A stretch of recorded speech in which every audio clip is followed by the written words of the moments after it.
আসসালামু আলাইকুম প্রিয় ভিউয়ার্স।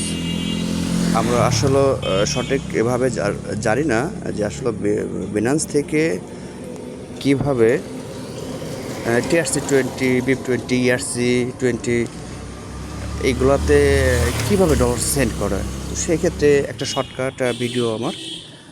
তো ফার্স্ট আমরা যাব হচ্ছে বাইন্যান্সে। তো ক্লিক করলাম, এই যে বাইন্যান্স। আমি এখানে অনেকগুলো এক্সচেঞ্জার ইউজ করি, তো তার মধ্যে সবচেয়ে বেস্ট হচ্ছে আমার বাইন্যান্স, কোকয়েন, ভাইব্রেট। তো যাই হোক, আমি ক্লিক করবো হচ্ছে বাইন্যান্সে। বাইন্যান্স ওপেন হচ্ছে। তো ওপেন হওয়ার পরে আমার যে কাজটা, সে কাজটা হচ্ছে 1 সেকেন্ড। হ্যাঁ, আমার যে কাজটা, সে কাজটা হচ্ছিল এখন আমি কিভাবে ডলারটা সেন্ড করব। TRC20, BIP20, ERC20 as it is. তো আমি জাস্ট ফার্স্টে ক্লিক করবো হচ্ছে ওয়ালেটে। এই ওয়ালেটে ক্লিক করলাম। ক্লিক করার পর তো এখানে অনেকগুলো আছে। এখানে ওভার ভিউ আছে, স্পট আছে, ফান্ডিং আছে, আর্ন আছে। তো আমার মেন কাজটা হচ্ছে ফান্ডিং। এই ফান্ডিংটা আমরা ক্লিক করব। তো ফান্ডিংটা ক্লিক করলাম। তো ফান্ডিংটা ক্লিক করার পরে আমার এখানে যে কয় ডলার আছে ওইটা আবার আর্নে লাগানো, তো যার কারণে এখানে শো করতেছে না। যাই হোক, সমস্যা নেই। তো আমার কাজ হচ্ছে এখানে আমি ক্লিক করবো হচ্ছে উইথড্রোতে। যেহেতু আমি সেন্ড করব কাউকে, উইথড্রোতে আমি ক্লিক করব। তো উইথড্রোতে ক্লিক করার পর এখানে শো করতেছে যে কোথাও আমার কোনো ব্যালেন্স আছে কি না। তো এখানে দেখা যাচ্ছে আমার কোনো অপশনে ব্যালেন্স এখানে নাই। তো সেক্ষেত্রে আরও সহজ হবে আমার ব্যালেন্স এখানে থাকলে ইউএসডিটির ভিতরে। সেজন্য আমি আমার যে একটা কিছু ডলার আছে ওইটা আমি স্পটে নিয়ে আসবো। তো এটা আপনাদের তো অবশ্যই থাকবে সবারই। তো আমি আর্ন থেকে আমি এখন আমার স্পটে কিছু ব্যালেন্স আছে, ওইটা ফ্লেক্সিবল করা, ওইটা আমি রিডিম করবো। ম্যাক্সিমামে দিয়ে দিলাম, কনফার্ম দিয়ে দিলাম।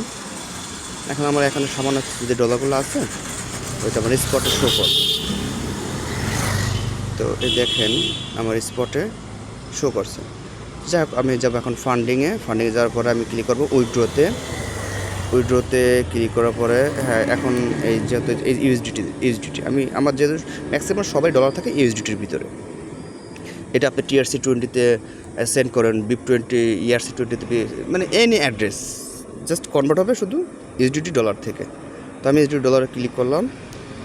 যেহেতু আমি অ্যাড্রেসে সেন্ড করবো, সেহেতু আমার সিলেক্ট করতে হবে সেন্ড VIA ক্রিপ্টো নেটওয়ার্ক। ঠিক আছে। আর যদি কারো মেইল থাকে, মেইলে অপশন হচ্ছে নিচে। তো যেহেতু অ্যাড্রেসে সেন্ড করবো, সেহেতু আমার সেন্ড বাই ক্রিপ্টো নেটওয়ার্কে ক্লিক করতে হবে এটা। তো এটাতে আমি ক্লিক করলাম। ক্লিক করার পর তো এইখানে যে কাজগুলো, সেটা হচ্ছে এইখানে যে আপনি অ্যাড্রেসটা আপনার, সেই অ্যাড্রেসটা এখানে পেস্ট করতে হবে। এটা হোক TRC, হোক BIP20, হোক ERC, হোক সোলানা, এনি অ্যাড্রেস। তো এখানে সিলেক্ট করার পরে অটোমেটিকলি এখানে যে নেটওয়ার্কটা সিলেক্ট করার পরে প্রথম ঘরটা এসে যাবে যে এটা আসলে কোন অ্যাড্রেস। যেহেতু আমাদের কাছে এখন অ্যাড্রেস নাই, তো সেহেতু আপনাকে আমি আমার একটা অ্যাড্রেস আছে, সেটা আমি আপনাকে দেখাচ্ছি। একটা মনে করেন একটা BIP20 অ্যাড্রেস আনলাম, একটা BIP20 অ্যাড্রেস এনে আমি এখানে দিয়ে আপনাদেরকে দেখাচ্ছি। তো সেক্ষেত্রে চলে যাব হচ্ছে আমার একটা ওয়ালেটে চলে যাব, অন্য একটা ওয়ালেট। এটা হচ্ছে আমার একটা ওয়ালেট।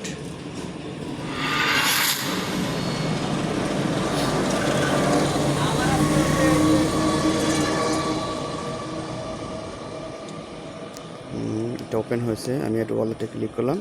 এখান থেকে আমি একটা জাস্ট এটা আপনাদের দেখানোর জন্য এই যে ইউএসডিটি BIP20 এই অ্যাড্রেসটা আমি সিলেক্ট করব। রিসিভ, কপি করছি। এখন আমি চলে যাব আমার বিনান্সে, আমি চলে যাব জাস্ট আপনাদের দেখানোর জন্য। আপনার হতে পারে আপনার কোনো ফ্রেন্ড বা বন্ধুবান্ধব, যে হোক, কোনো বেয়ার আপনার কোনো অ্যাড্রেস দিয়েছে। তো মনে করুন যে এই অ্যাড্রেসটা আমার এখন একটা বেয়ার দিছে, যেটা আমি ওদেরকে দেখানোর জন্য। এটা BIP20 অ্যাড্রেস। এখানে আমি অ্যাড্রেসটা পেস্ট করলাম। পেস্ট করার পরে নিচেই এইটা আমি নেটওয়ার্কে এখানে ক্লিক করব। তো এইখানটা ক্লিক করলাম, ক্লিক করার পর দেখেন যে আমার এটা BIP20 অ্যাড্রেস, এটার প্রমাণ হচ্ছে না, এটা ফার্স্টে চলে আসছে। নিচে আসছে ইথেরিয়াম অর্থাৎ ERC20 পলিগন। এগুলো ম্যাক্সিমাম মানুষ করে না, ম্যাক্সিমাম করে হচ্ছে BNB, BIP20 আর ERC করে আর TRC করে। তো TRC যেমন নিচে হচ্ছে TRCটা, ঠিক আছে, এই দেখেন নিচে হচ্ছে TRC। তো এখন দেখেন আমি চলে যাব ব্যাকে। এটা আমি সিলেক্ট করলাম কোনটা, ইউজিটি BIP20 অ্যাড্রেস। এটা BIP20 অ্যাড্রেস আমি সিলেক্ট করলাম। তো এখন আমি দেখাবো TRC20টা কীভাবে সিলেক্ট করে। হ্যাঁ, আমার ওইখানে যেমন আমার ছোটো ভাই আমাকে একটা অ্যাড্রেস দিয়েছিল TRC20। তো অ্যাড্রেসটা আমি আপনাদের দেখাচ্ছি যে আসলে ওই অ্যাড্রেসটা TRC20 কিনা। ঠিক আছে, অ্যাড্রেসটা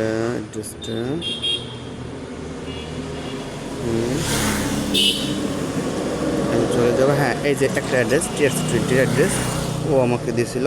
তো এটা আমি কপি করলাম আপনাদের দেখানোর জন্য। তো এখন আমি চলে যাব আমার ওই সিস্টেমে এখানে। তো এখানে আমি এটা কেটে দেবো, এটা ডিলিট করে দেবো। ডিলিট করে দিয়ে যেটা কপি করেন সেটা পেস্ট করব। পেস্ট করার পরে তো এটা যেহেতু TRC20 এই জন্য নিচে লেখা আছে this address does not match this currently selected primary network. অর্থাৎ এটা যে BIP20 না, সেটাই বুঝেছে এখানে। তো এখানে দেখবেন যে ফার্স্টে শো করবে TRC20। এই দেখ, যখনই আমি নেটওয়ার্কে ক্লিক করব, এই যে নেটওয়ার্কটা ক্লিক করব, এখানে ক্লিক করার সাথে ফার্স্টে চলে আসবে এই যে TRC20। তো এটা আমি TRC20 ক্লিক করে দেওয়ার পর হ্যাঁ, এখানে আমি কত ডলার সেন্ড করব। এখানে লাগছে না মিনিমাম $8। $8 নিচেই এই অ্যাড্রেসে সেন্ড করা যাবে না TRC20-তে। অনেক অ্যাড্রেসে $10 নিচে করা যায় না। যাই হোক, এখন ডলার সেন্ড করার পরে হ্যাঁ, এখন মনে করেন যে আপনি কাউকে $10 সেন্ড করবেন, সেই ক্ষেত্রে TRC20 চার্জ হচ্ছিল $1। এই যে নিচে লেখা আছে নেটওয়ার্ক ফি $1। আপনি যে ডলারে সেন্ড করেন না কেন, এখানে $1 প্লাস করে দিতে হবে। যদি আপনি কাউকে $10 সেন্ড করেন, সেই ক্ষেত্রে আপনার এখানে অ্যামাউন্টের ঘরে লিখতে হবে $11। $11 লেখার পরে নিচে দেখেন শো করছে রিসিভ অ্যামাউন্ট $10, নেটওয়ার্ক ফি $1। সো TRC20-তে আপনি যে কোনো অ্যামাউন্ট আপনি সেট করেন না কেন, $1 চার্জ আছে নেটওয়ার্ক ফি যাকে বলে। তো আশা করি সবাই বুঝতে পারছেন। যদি কারো বুঝতে অসুবিধা হয়, সমস্যা হয়, ফ্রি নক করবেন, ইনশাল্লাহ সব দেখিয়ে দেবো। আসসালামু আলাইকুম, সবাই ভালো থাকবেন, আল্লাহ হাফিজ।